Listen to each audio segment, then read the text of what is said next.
Eu quero convidar você a abrir sua Bíblia no livro de Mateus, capítulo 7.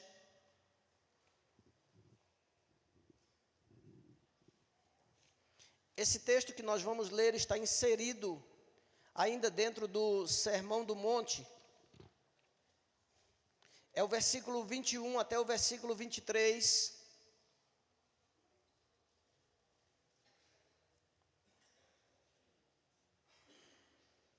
Mateus capítulo 7, do versículo 21 ao versículo 23.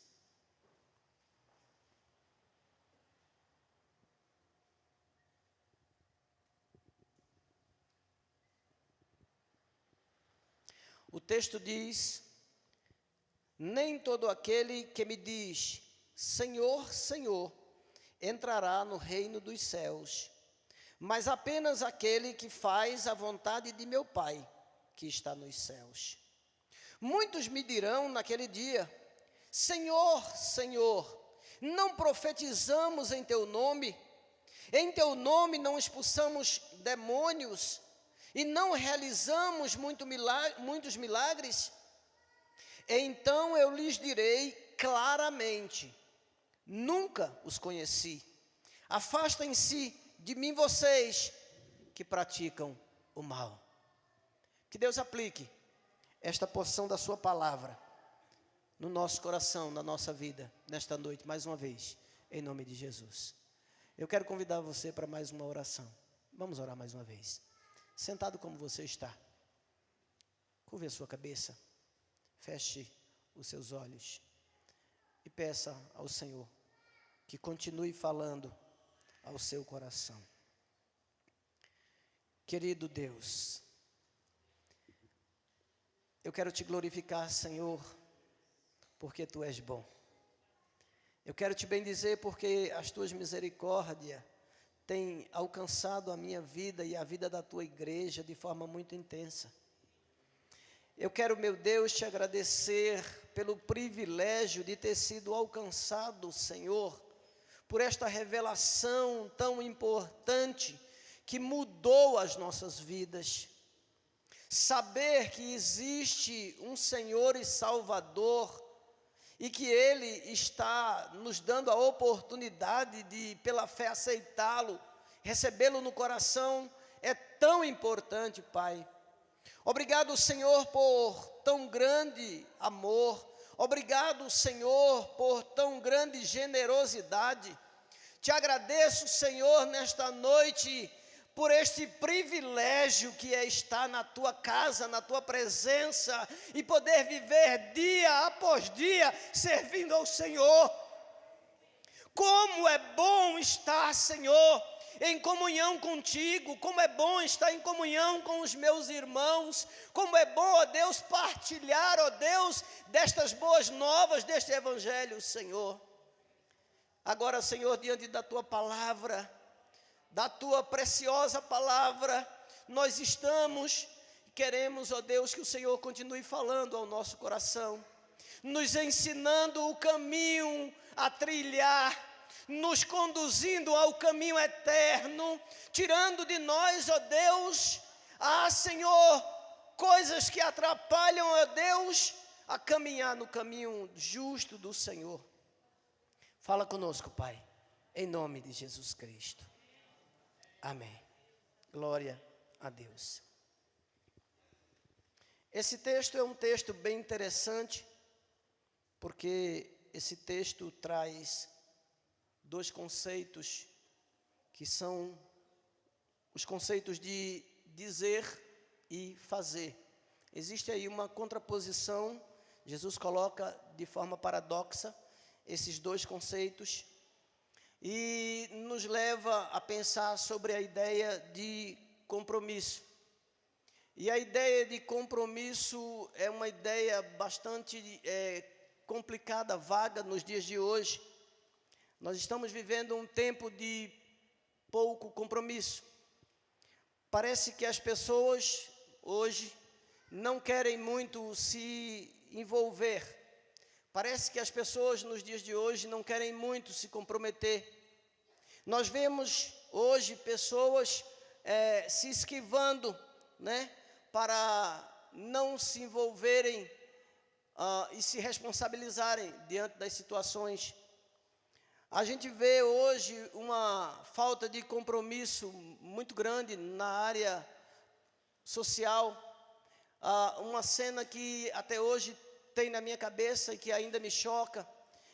Na época das Olimpíadas, houve um homicídio lá não me lembro agora o local, qual era a praia, e o cadáver ficou ali por horas coberto, mas bastante tempo, horas a fio, e as pessoas passavam por aquele cadáver como se nada tivesse acontecido, quase que pulavam por cima dele, e era como se aquele cadáver não existisse, fosse invisível. As pessoas hoje não querem se responsabilizar, não é só na questão social lá fora de mundo, não. Eu vejo ainda essa dificuldade de comprometimento também até dentro da igreja. Eu vejo a dificuldade muitas vezes de nós termos pessoas que realmente se comprometem, mas no sentido de assumir a responsabilidade, no sentido de se obrigar àquilo. E às vezes a gente luta muito e algumas pessoas acabam fazendo muito, quando se nós pudéssemos dividir um pouco mais, seria mais fácil. Eu tiro isso até, irmãos, no nosso dia de culto administrativo. É interessante, porque quando a gente avisa que no próximo domingo, ao invés da escola dominical, vai ter a assembleia administrativa, que é um culto da gente pensar junto sobre as questões a decidir e como fazer as coisas. Alguns dizem de forma clara para mim: pastor, eu não vou, e o que vocês decidirem, eu aceito. Do jeito que for feito lá, tá bom. Mas essa postura, irmãos, é uma postura que demonstra o desinteresse por algumas áreas. Às vezes nós publicamos o interesse e a necessidade de algumas áreas da igreja e as pessoas parecem não ouvir. Nós temos, por exemplo, a área infantil. Nós temos, por exemplo, a área infantil, o Ministério Infantil, e o Ministério Infantil tem relatado, por exemplo, para mim, uma grande dificuldade em conseguir algumas pessoas para estarem com as crianças em determinado momento. Quando fala-se em cuidar de criança, tem gente que sai correndo, mas correndo mais do que o Bolt. É numa velocidade que você não imagina. Por quê? Porque há uma seletividade, há uma dificuldade para determinadas áreas. É claro que eu entendo que nem todo mundo tem perfil para isso. É claro que eu entendo que nem todo mundo tem capacitação para isso. É claro que eu entendo que cada um tem a sua limitação e a sua responsabilidade pessoal. Mas o que eu quero mostrar para você com isso é que muitas vezes algumas pessoas, mesmo dentro das igrejas, elas se comportam como se fossem apenas clientes. E o cliente, ele vai a algum lugar para ser servido.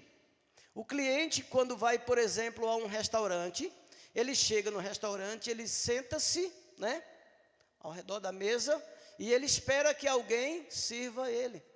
E tem pessoas dentro das igrejas tratando a igreja como se fosse exatamente como um restaurante. E vem e chega e diz: olha, eu preciso que vocês me ofereçam um bom louvor. Eu quero que vocês cantem músicas, mas músicas muito bem ensaiadas, viu, pessoal do louvor? Então, precisa ser bem feito.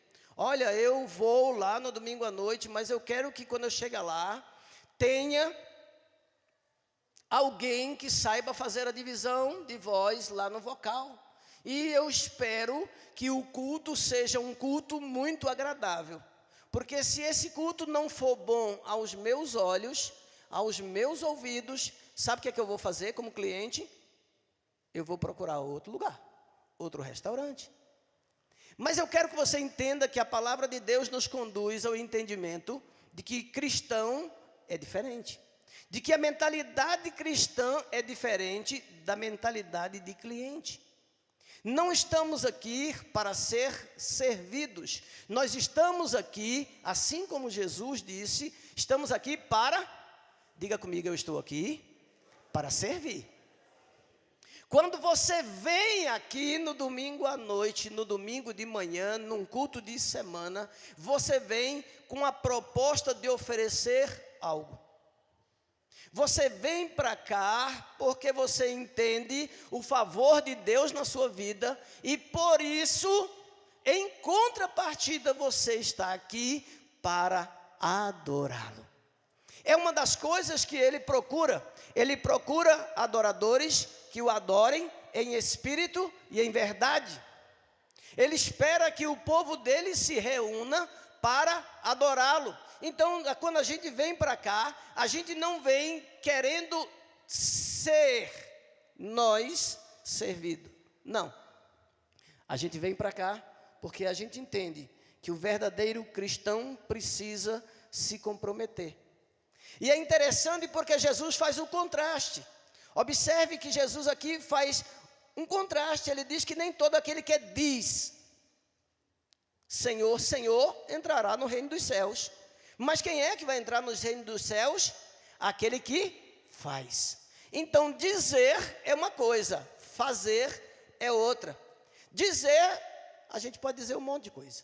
A gente pode dizer que é crente, a gente pode dizer que é salvo, a gente pode dizer que é responsável, nós podemos dizer que fazemos parte de uma igreja, nós podemos dizer que somos esforçados, podemos dizer que somos pacíficos, e até podemos dizer que estamos à disposição, porque falar, a gente fala qualquer coisa, e principalmente no momento de empolgação. No momento de empolgação, então, aí que a gente fala mesmo. Mas a proposta bíblica não é apenas falar. A proposta bíblica nesse texto é fazer. E aí, Cristo nos conduz a uma exortação que nós precisamos fazer. E não é fazer qualquer coisa. Se você lembrar do texto, olhar para o texto, você vai ver que ele diz que é aquele que faz a vontade de Deus. E qual é a vontade de Deus?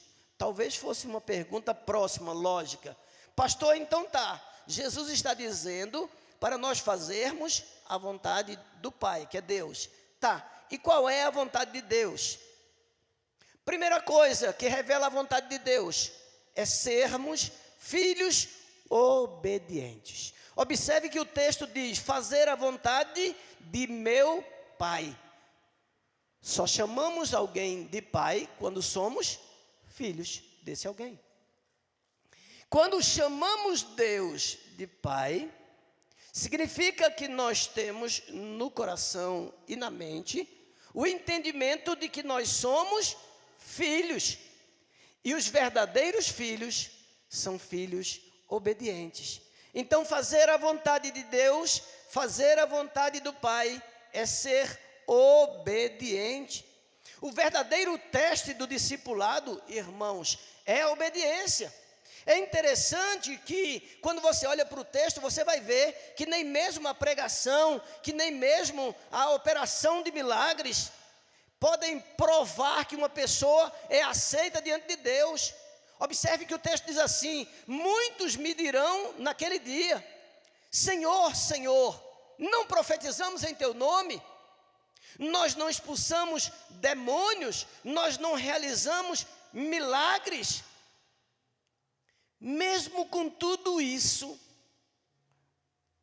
não dá para ser prova de que essa pessoa é, de fato, aceita por Deus. Porque a coisa está atrelada à obediência. E nós, cristãos, precisamos ser obedientes a Deus. E quando somos obedientes a Deus, nós priorizamos o seu reino.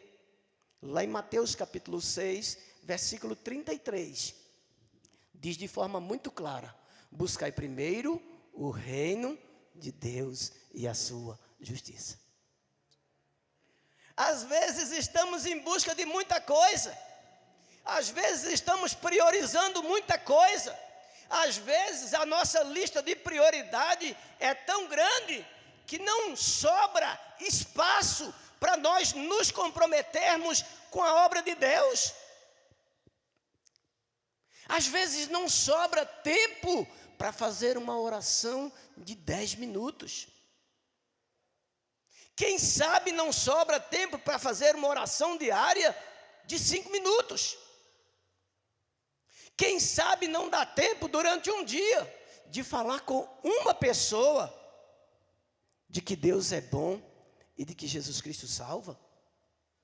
Porque estamos atarefados, vivemos o tempo do ativismo, estamos sempre muito ocupados, não temos tempo, e muito menos para Deus. Às vezes não temos tempo nem para nossa família, às vezes não temos tempo nem de ter uma conversa com o nosso cônjuge de 2 minutos. Às vezes o bom dia é no corredor, quando passa um pelo outro. Um diz bom dia e passa para lá, e o outro diz bom dia e passa para cá. Dentro da mesma casa. Vivemos, irmãos, atolados de coisas.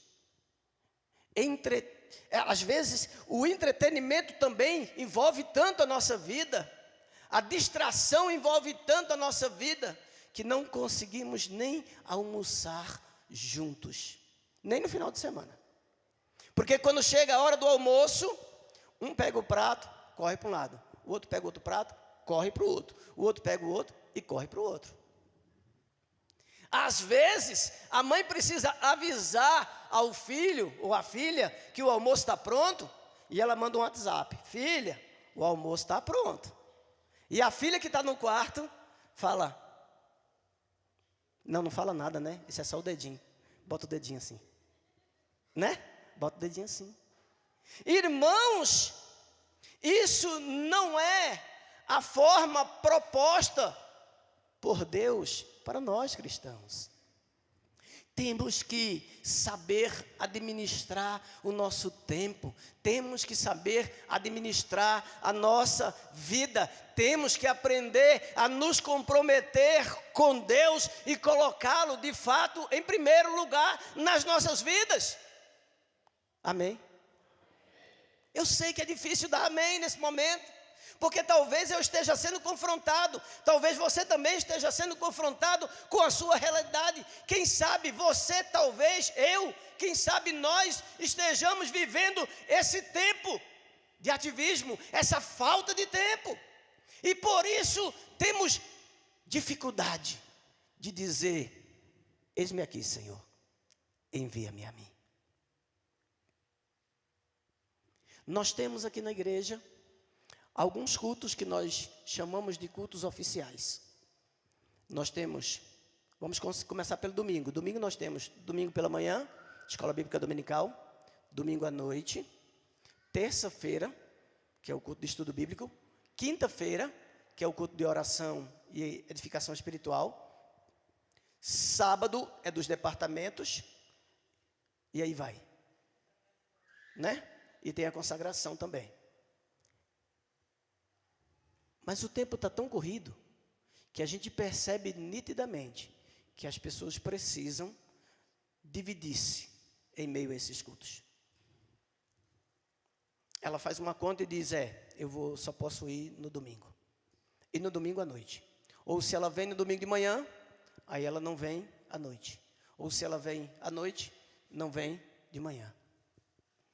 Eu encontrei com um colega que é pastor, e ele disse: Geoás, sabe de que eu tenho saudade hoje?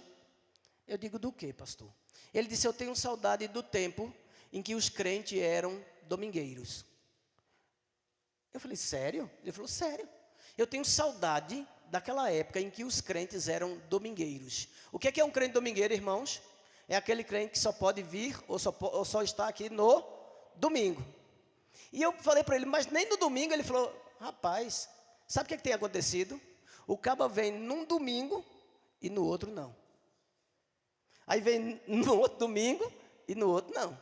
E tem gente que vem um domingo e 8 não. Diga comigo, misericórdia. Diga comigo, misericórdia. Diga, eu não quero ser assim. Fazer a vontade de Deus é viver uma vida santa e bíblica, apresentando bons frutos, que são obras de arrependimento.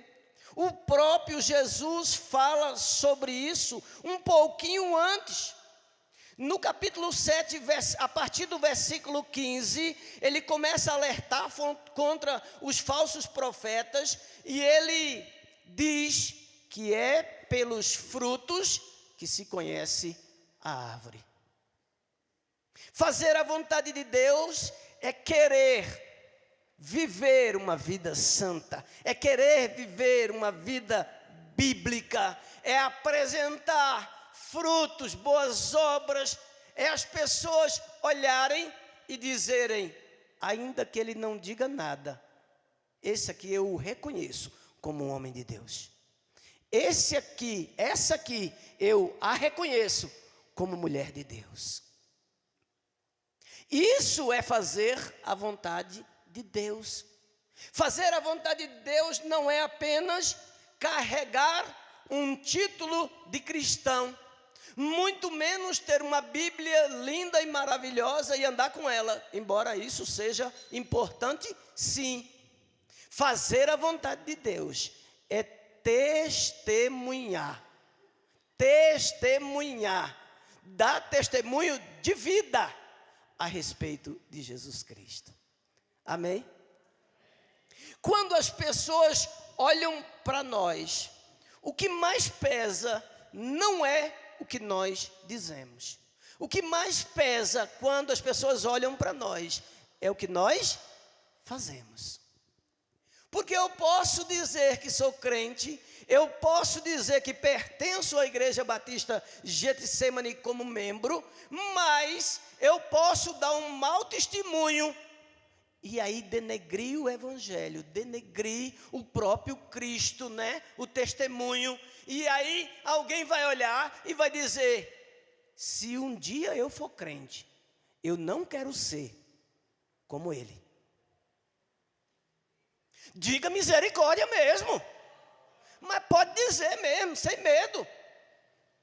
Irmãos, uma responsabilidade sobre nós, sobre cada um de nós cristãos. E a responsabilidade que pesa é ser testemunhas de Cristo. Quando o Espírito Santo é derramado sobre a igreja primitiva, lá em Atos, capítulo 1, versículo 8, você vai ver lá que a proposta daquele derramamento do Espírito Santo era para que eles fossem testemunhas de Cristo, aonde quer que eles estivessem. Observem, mas receberão poder quando o Espírito Santo descer sobre vocês, e vocês serão minhas testemunhas em Jerusalém, em toda a Judeia e Samaria e até aos confins da terra. Nós somos chamados para testemunhar. Amém? Então, fazer a vontade de Deus é isso, é viver esta vida santa, consagrada ao Senhor, que propaga o Evangelho das Boas Novas, que com as suas ações abençoa outras pessoas. Aleluia! É muito interessante, irmãos, olhar para os conceitos bíblicos, porque eles nos dão a direção. Quando nós olhamos dentro do próprio capítulo 7, no versículo 12, olha que interessante. Assim, em tudo, façam aos outros o que vocês querem que eles lhes façam. Observe que esta é uma ação ativa. Vão lá e façam. Vão lá e demonstrem como é que vocês querem ser tratados. Não é uma ação passiva, não é um ato de esperar. Olhe para o texto, e o texto diz assim: vão e façam. Se eu espero ser tratado com amor, antes de receber o tratamento, eu vou lá e eu trato com amor. É isso que o texto está dizendo. O texto está nos dizendo assim: olha, você tem que ir na frente, você tem que mostrar como é que é. Eu quero que as pessoas sejam misericordiosas comigo. O que eu tenho que fazer? Eu preciso ser primeiro misericordioso com as pessoas. Eu quero receber bom dia das pessoas. Eu quero que as pessoas sejam amáveis comigo. Como é que eu tenho que chegar no ambiente? Bom dia, tudo bem com vocês? Como é que vocês estão? Agora, se eu chego com a cara amarrada, pior do que um bode quando vai para a água, meu amigo, o que vai acontecer? O caba vai correr de mim, vai dizer: eu vou mexer com aquele baixinho, nada, aquele deve ser brabo, olha a cabeça dele de nordestino, eu vou nem falar oi com ele, não é? Não é isso? Irmãos, se nós olharmos para a Bíblia, vamos ver que não é tão difícil assim fazer a vontade de Deus. Fazer a vontade de Deus é caminhar no caminho estreito da renúncia. Jesus disse que o caminho que Ele propõe da salvação é um caminho estreito. É o caminho da renúncia. Quem quer ir para o céu? Levanta a sua mão. Glória a Deus. Todos nós. Todos nós queremos ir para o céu. Se eu perguntar em qualquer lugar, quem quer ir para o céu? Poucos dirão que não querem ir para o céu. Mas para chegar no céu, é preciso renunciar o pecado. É preciso renunciar o mundo. É preciso viver em santidade. Sede santos. É a proposta de Deus para nós. E santo é a ideia de separado, consagrado, que aprende a dizer não ao pecado por algo muito maior. E esse algo muito maior é a presença de Deus na vida da pessoa. Aleluia! Porque o que faz separação entre nós e Deus é o pecado. O pecado, ele gera frieza, ele gera separação. O pecado, ele gera distanciamento. E se eu quero viver em comunhão com Deus, e se eu quero fazer a vontade de Deus, e se eu sou filho obediente, eu preciso renunciar esse prazer temporário, essa coisa pequena, em prol de algo muito superior, aleluia, que é estar com gozo, com a paz de Deus no nosso coração, aleluia. Fazer a vontade de Deus é provar que nós somos alcançados pelo amor de Cristo.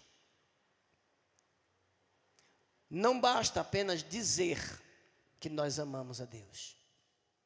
O apóstolo João, possivelmente na sua primeira carta, agora eu não lembro bem, ele diz que não tem sentido você dizer que ama a Deus, que você não vê, quando você não ama o seu irmão que você vê.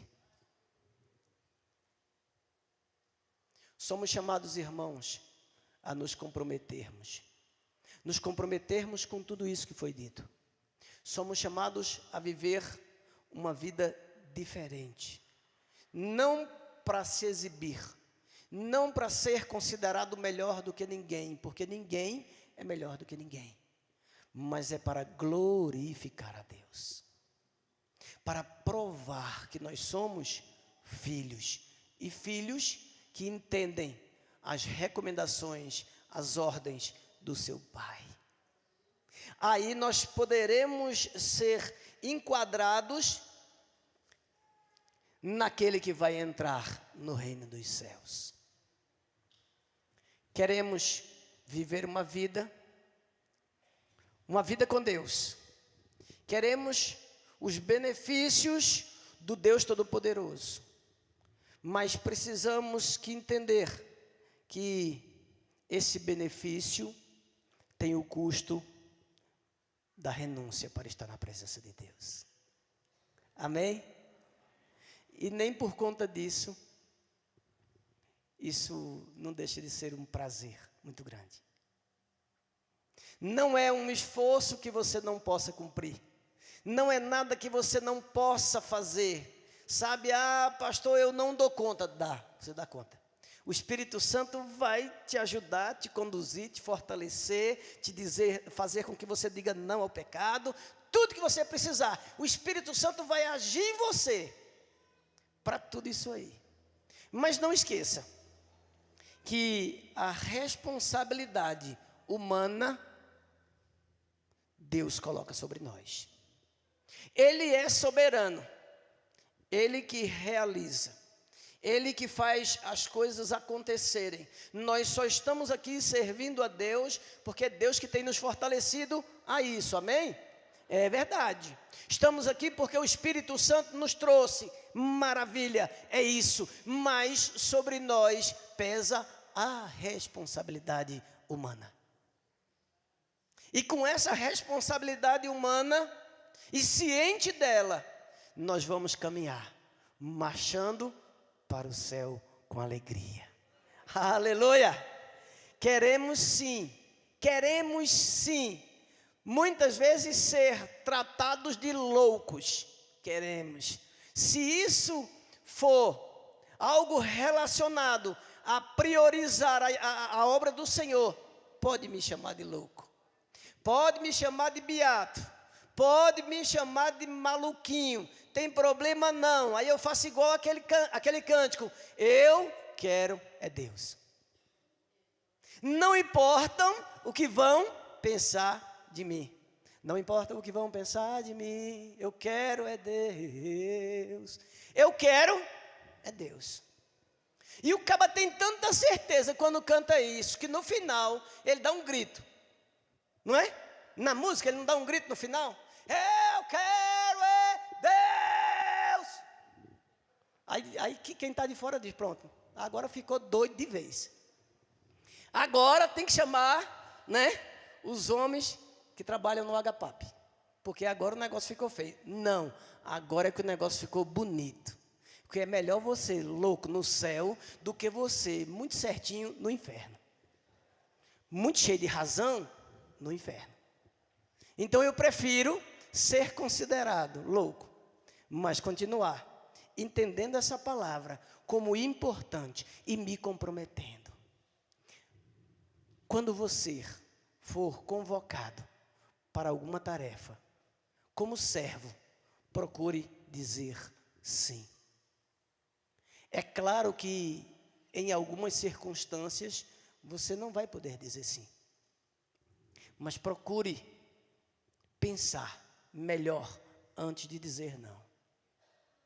Procure apoiar o quanto mais você puder a obra de Deus e o lugar onde você está inserido. Sabe? Apoiar, dar sangue, olhar para a obra e dizer, eu faço parte do crescimento da obra de Deus neste lugar, porque eu contribuo em todas as instâncias. E quando eu digo contribuir em todas as instâncias, é em todas as instâncias. Não estou falando apenas de dar o dinheiro e está pronto, está resolvido, não. Não. É contribuir com a vida. É se doar. É o melhor prêmio que você tem. É quando você se doa na presença de Deus. Então, quando você for convocado, quando houver algum tipo de convocação, você diz, olha, eu quero fazer. Eu estou disposto, eu dou conta. E se eu não souber, me ensine que eu faço. E assim, nós vamos fazer muito mais pelo reino de Deus. Priorizar muito mais o reino de Deus. Quando nós olhamos para a nossa vida, quando você olha para a sua vida, quando você faz uma análise pessoal de tudo isso que nós falamos aqui, do compromisso do cristão, como que você se enxerga? Como que você se vê? Você se vê comprometido numa escala de 0 a 100%? Você se vê comprometido 100%? Você se vê comprometido 80%? Por favor, não se identifique, tá? Eu estou fazendo você pensar numa análise pessoal. Você se vê comprometido 60%? 50%? 30%? 10%? Como que você se vê com relação a fazer a vontade de Deus? A postura nossa é de sim ou não. O cristão, ele é sim ou não. É decidida, postura decidida. Eu espero sinceramente nessa noite que Deus tenha nos levado a um compromisso maior com Ele. Amém? Que nós saiamos daqui, todos nós, porque todos nós, quando vamos nos analisar, nós percebemos que estamos aquém do que nós poderíamos oferecer. Mas eu quero que nós saiamos daqui mais conscientes e que nós saiamos daqui com novas medidas pessoais em prol desse comprometimento com o reino de Deus, com o próprio Deus. Que o Espírito Santo faça um trabalho sobrenatural sobre a sua vida e sobre a minha vida, para que nós tenhamos condições de oferecer um pouco mais para o reino do Senhor. Para que nós possamos dizer, pela misericórdia de Deus, eu procuro colocar o reino de Deus e a sua justiça em primeiro lugar na minha vida. Amém? Quero convidar você a se colocar em pé. E nós vamos orar.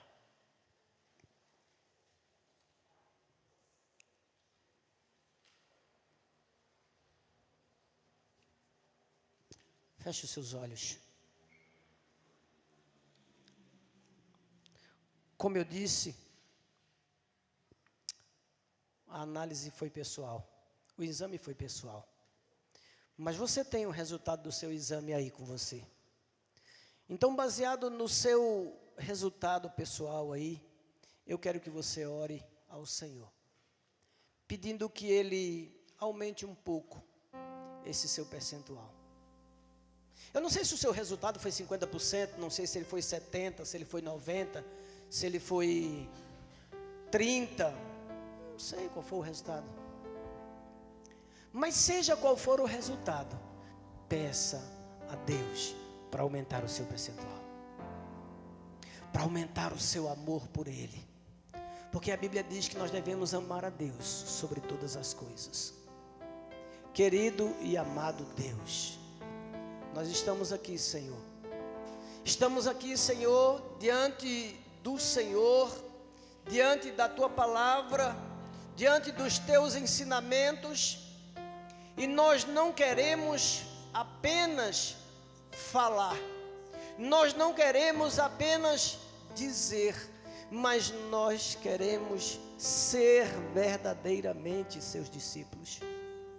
Queremos, ó Deus, viver em compromisso contigo, assim como nós cantamos que nós levaríamos a cruz de Cristo aonde quer que fosse. Nós queremos, ó Deus, propagar este maravilhoso evento que foi a morte e ressurreição de Jesus Cristo. Este evento que trouxe salvação, oportunidade de salvação à humanidade. E muitas pessoas, Senhor, não conhecem o amor de Deus, e eu posso ser um instrumento para que elas conheçam. Deus, muda o meu coração, Senhor. Muda, Senhor, a minha mente. Muda, Senhor, as nossas prioridades, Senhor. Muda, Senhor, o nosso sentimento. Dá-nos, ó Deus, cada vez mais amor, amor, amor pela tua obra, amor por ti, meu Deus, capacidade de renunciar a tudo aquilo que desagrada ao Senhor. Não queremos, ó Deus, vir apenas para ouvir o culto. Não queremos apenas ser alguém que assiste o culto sem nenhum envolvimento, mas nós queremos fazer parte do culto de louvor e gratidão ao Senhor. Senhor, nós não queremos passar uma semana inteira, Senhor, sem nos comunicarmos com o Senhor. Nós não queremos, ó Deus, viver uma vida vazia da tua presença. Nos leva, Senhor, nos leva aos teus pés, nos leva à cruz de Cristo, nos leva, Senhor, às lembranças, ó Deus, do sofrimento, ó Deus, para que haja, ó Deus, o sentimento de gratidão, para que haja o sentimento de reconhecimento em nós. Opera, Espírito Santo, nas nossas vidas de forma sobrenatural nesta noite. Que haja transformação em nós cada dia, Senhor. Que haja renovação em nós a cada dia, Senhor. Que haja, Senhor, da nossa parte, ó Deus, alianças contigo, porque o Senhor já está aliançado conosco.